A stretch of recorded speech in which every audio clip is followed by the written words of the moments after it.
So good evening to all of you. আবার এলাম আপনাদের সামনে নতুন একটা বই নিয়ে। এটা প্রত্যেকটা মানুষের জানা দরকার। মানুষ নিজেকে বিভিন্ন প্রবলেম নিয়ে ফেস করে, তো এই সূত্রগুলো জানলে পরে তার জীবনটা সহজ সরল ভাবে চলবে। চলুন, আপনারা থাম্বনেল দেখে এসেছেন, আমি আর নতুন করে বলছি না, অধ্যায় একে চলে যাচ্ছি। সো অপছন্দ হওয়ার সাহস। আচ্ছা, এটা 1 নম্বর অধ্যায়। এক মিনিট চেক করে নিই। হুম, অধ্যায় 1। কখনো কি আপনার মনে হয়েছে আপনি নিজের জন্য নয়, অন্যদের জন্য বেঁচে আছেন? এরকম কি কখনো মনে হয়েছে আপনাদের? আমি প্রথম বুঝতে পারতাম না, এগুলো যখন বইয়ে পড়তাম তার মাথার উপর দিয়ে যেত যে এটা আবার কিরকম কথা। হয় কথাটা ভুল, নয়তো আমি বুঝতে পারছি না। তো কয়েক বছর এই টাইপের বইপত্র পড়তে পড়তে পড়তে পড়তে এখন বুঝে গেছি। সো প্রশ্নটা আপনি নিজেকে করুন এবং পুরো বইটা শুনুন, তাহলে বুঝতে পারবেন আপনার ভুলটা কোথায় হচ্ছে। তো সকালে ঘুম থেকে ওঠার পর পর থেকে রাত পর্যন্ত আমাদের অসংখ্য সিদ্ধান্তের পেছনে একটি অদৃশ্য শক্তি কাজ করে। আমরা কি পোশাক পরবো, এই দেখুন না, একদিন আমি আমার স্ত্রীকে বলছিলাম তুমি একটু প্যান্ট শার্ট পরো তো, লজ্জা করছে, হাসছে, বলছে এটা আবার কি করে হয়, কোনোদিন পরিনি। তাহলে দেখুন, একটা পোশাক পরবে সে ইতস্তত হেজিটেট ফিল করছে, অথচ আজকের সমাজে আমাদের সঙ্গে আমাদের বহু কলিগস রয়েছে, মহিলা কলিগস, যারা আমাদেরই প্যান্ট শার্ট পরে আসে। কিন্তু এটা ইসলামিক রিচুয়ালস হয়ে গেছে, সে কল্পনায় ভাবতেই পারে না যে আমি প্যান্ট শার্ট পরতে পারি। তো আমরা কি পোশাক পরবো, কি কথা বলবো, কি কথা বলবো, ধরুন আমি মুসলিম ছেলে, আমি কাউকে বললাম গুড মর্নিং দাদা, বা আমার কোনো মুসলিম কলিগে যদি মর্নিং জানাই বা নমস্কার জানাই, সে বলবে আরে তোমাদের তো সালাম প্রচলন আছে, তুমি এটা বলছো। বা অনেক সময় আমার নিজের বিবেকের কাছে মনে হয় যে এটা বলাটা কি ঠিক হবে, কারণ আমি কি বলবো সেটা আমার ধর্ম আমাকে শিখিয়ে দিয়েছে। তো বুঝতে পারছেন তো আমরা কি পর্যায়ে রয়েছি। তো আমরা কি পোশাক পরবো, কি কথা বলবো, সামাজিক মাধ্যমে কি পোস্ট করব, এটা আমার ক্ষেত্রে খুব কষ্টকর হয়েছিল।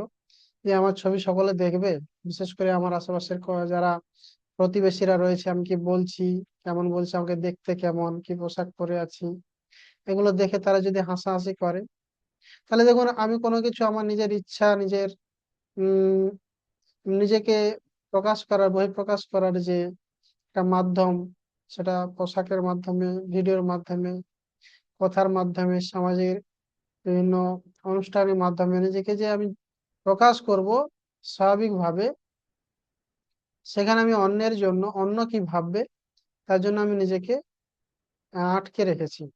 এমনকি কোনো কোন স্বপ্নকে অনুসরণ করব, আমার লাইফে হয়তো স্বপ্ন আছে, ধরুন সাপোজ মনে করুন আমি গান করব, কিন্তু সবাই কি ভাববে, আমি মুসলিম ছেলে, তো এরকম যে বিষয়গুলো চলে আসে। অথচ হলিউড বলিউড সব ফাটিয়ে মারতেছে সমস্ত মুসলিম আহ বিভিন্ন ক্যান্ডিডেটরা। তো অনুসরণ করব কি, স্বপ্নকে অনুসরণ করব, এসবের অনেকটাই নির্ধারিত হয় একটি প্রশ্ন দিয়ে, মানুষ কি ভাববে। তাই হিন্দিতে সন্দীপ মহেশ্বরী একটা ভিডিওতে ডায়লগ বলেছিলেন যে সবসে বড় রোগ ক্যা কহেগা লোগ। এই কারণেই আমরা কিন্তু নিজেরাই নিজেদেরকে আটকে রেখেছি। এই প্রশ্নটি এতটাই শক্তিশালী যে ধীরে ধীরে আমরা নিজের আসল সত্তাকে হারিয়ে ফেলি বা চাপা দিয়ে দিই। আমাদের মানুষের সাবকনসিয়াস মাইন্ডের ক্ষমতা বিশাল, কিন্তু এই সমস্ত নেগেটিভ থট, এই সমস্ত নেগেটিভ কারণে আমরা নিজেরা গ্রো করতে পারি না, বাধা বাধা প্রাপ্ত হয়। রিসেন্ট আমার নিজেরই বৌদি হচ্ছে একটা বাইক নিয়েছে, ইলেকট্রিক্যাল বাইক। সমাজে বহু, আমরা গ্রামে বাস করি, তা সত্ত্বেও তার সংসারে কেমন একটা সমস্যা রোজগারের।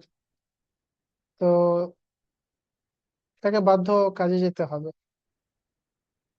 কাজে যেতে হবে, সে বিধায় যাতায়াতের জন্য একটা বাইক খুব দরকার, সে সাইকেল পারে না। তো আমি দেখেছি অনেককে যে সাইকেল পারে না কিন্তু স্কুটি চালাতে পারে, তার কাছে কমফোর্টেবল এবং ইজি। দেখলাম সে চালাচ্ছে, কিন্তু সমাজের একটা ভয়, মানুষ কি বলবে, আমি ঘরের বউ, বাইক চালিয়ে যাব আসবো, ওই পাড়ার মোড়ের উপর থেকে সমস্ত যুবকরা, সমাজের মানুষরা দেখবে, তারা কি ভাববে, এই ভয়ে সে নিজেকে গুটিয়ে রেখেছে। কিন্তু সেই মুখোশের ভেতরের প্রতিটি মানুষটি প্রতিদিন একটু একটু করে ক্লান্ত হয়ে পড়ে, নিজের সাথে যুদ্ধ করে করে সে ক্লান্ত হয়ে পড়ে। ভাবুন, একটি ছোট্ট শিশু প্রথম যখন পৃথিবীতে আসে, তখন সে কারো অনুমোদনের অপেক্ষা করে না। সে হাসে, সে কাঁদে, দৌড়ায়, প্রশ্ন করে, কারণ সেটাই তার স্বাভাবিক প্রকাশ। কিন্তু বড় হওয়ার সঙ্গে সঙ্গে সে শেখে সবাইকে খুশি রাখতে হবে, সবাই যেন তাকে ভালো বলে, সবাই যেন তাকে গ্রহণ করে। সে সমাজ থেকে, পরিবার থেকে, স্কুল থেকে এটা শেখে যে তাকে যেন সবাই ভালো বলে। তাই সে সকলকে খুশি করা জন্য যে কথা বললে হবে সেটা বলার শেখে, যেমন চললে হবে সে চলা শেখে, যেমন খেলে হবে ঘুমালে হবে। সমস্ত কিছু সে নিজের ইচ্ছার বাইরে অন্যকে প্লিজ করার জন্য শেখে আর অভিনয় করে, সবাই যেন তাকে গ্রহণ করে। এই অ্যাকসেপ্টেন্স, অন্যের কাছে 100% অ্যাকসেপ্টেবল হওয়ার জন্যই সে নিজেকে তৈরি করতে শুরু করে, রঙ্গমঞ্চে নাটক করতে শুরু করে। নিজের ভেতরের সব ইচ্ছাটা আস্তে আস্তে মরে যায়, বা আস্তে আস্তে প্রেসারে দেবে যায়। এই শেখাটাই ধীরে ধীরে তার স্বাধীনতাকে সীমাবদ্ধ করে। একজন যুবকের গল্প কল্পনা করুন। বাইরে থেকে তার জীবন স্বাভাবিক, পড়াশোনা করেছে, কাজ করছে, মানুষের সঙ্গে মিশছে, কিন্তু ভেতরে সে সবসময় অস্থির। প্রতিটি সিদ্ধান্ত নেওয়ার আগে সে ভাবছে, যদি মানুষ আমাকে ভুল বোঝে, যদি তারা আমাকে অপছন্দ করে, যদি আমি একা হয়ে যাই। আজ থেকে কিছুদিন আগে, মানে কিছু বছর আগে আমি এরকম ভাবতাম যে আমি যদি আমার ভাইদের থেকে আলাদা হয়ে যাই, তারা যদি আমাকে না মেনে নেয়, আমি একা একা কি করে চলবো। অথচ আমার সমস্ত কাজ আমি একাই করছি, কিন্তু সামান্য এই মিথ্যা ভয়, এই মিথ্যা ভয় নিয়ে আমি মনের মধ্যে ভয় নিয়ে চলছিলাম। যার জন্য আমি সর্বক্ষেত্রে সাকসেস হতে পারিনি, সকলের মন জয় করতে পারিনি, একান্নবর্তী ফ্যামিলি রক্ষা করতে পারিনি। আপনাদের লাইফে এরকম ঘটবে, ঘটছে, প্রতি অহরহ ঘটছে। একদিন এই প্রশ্নগুলোর উত্তর খুঁজতে সে একজন প্রবীণ দার্শনিকের কাছে গেল। যুবকটি বলল, আমি সুখী হতে চাই, কিন্তু যতই চেষ্টা করি মনে হয় আমি অন্যদের চোখে ভালো মানুষ হওয়ার প্রতিযোগিতায় আটকে গেছি। স্বাভাবিক, সুখী হওয়াটা সহজ ব্যাপার, কিন্তু তুমি অন্যের কাছে নিজেকে সুখী করাতে চাও, অন্যকে নিজেকে দিয়ে, নিজের চরিত্র দিয়ে, নিজের ব্যবহার আচার কথাবার্তা, নিজের সমস্ত কিছু দিয়ে অন্য অন্য সকল মানুষকে সুখী করাতে গেলে তুমি নিজের কাছে অসুখী থাকবে, এটাই স্বাভাবিক। দার্শনিক শান্তভাবে তার দিকে তাকিয়ে বললেন, তুমি সুখ খুঁজছো, অথচ স্বাধীনতা হারিয়ে ফেলেছো।